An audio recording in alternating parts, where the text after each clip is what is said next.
Donc moi, je m'appelle Julien Blaine, je suis à Bordeaux en 2017, et là je suis venu pour l'Agora, invité par Cécile et ses amis, pour essayer de travailler sur la notion de l'eau. Et moi j'aime beaucoup cette idée de travailler sur des notions comme ça, très primaires, comme les éléments, l'eau, l'air, le feu, etc. Et j'avais repéré quelques mois avant une fontaine absolument extraordinaire, qui est place du Parlement, où il y a une espèce de 4 têtes incroyables qui crachent de l'eau, et qui est cette gueule que j'aime, moustachu et cheveux longs, et qui parle pour ne rien dire, parce que cracher de l'eau, c'est pas dire grand-chose.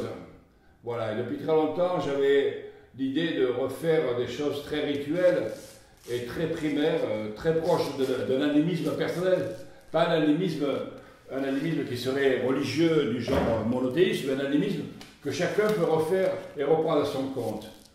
Et donc j'avais décidé de chanter par rapport à l'hymne à la terre, avec comment une couleur te transforme. Par exemple, le vert, c'est l'espace, c'est le lieu. Et on voit très bien dans les guerres qui ont eu lieu, notamment en Palestine et ailleurs, au Mexique, etc., quelle est l'importance du lieu au XXe et au XXIe siècle. Voilà, donc je me colle ce vers, et ce vers dit que la terre a besoin d'un espace préservé, et que les hommes ont besoin de vivre dans un espace qui est leur espace, sachant qu'on a droit dans ces espaces-là à l'immigration de toutes les couleurs. Et le troisième, c'est le blanc. Donc, le blanc, c'est le kaolin, cette espèce d'argile très pure, très blanche, dont je me cours pour arriver là vraiment à la fin des choses.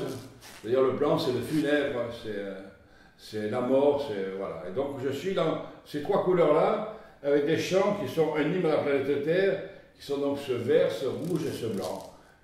Et chaque fois, j'essaie de trouver un mot qui devient onomatopée. Donc je dis tellement qu'à la fin, on ne sait plus ce que c'est que j'ai dit. Mais les gens qui étaient au début savent que ce que j'ai dit, je ne sais.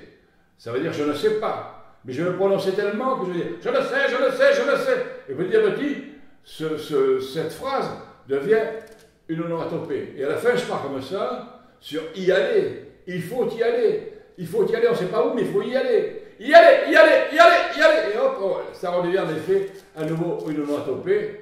Et ça permet que le chant se finisse. Donc c'est ça l'histoire.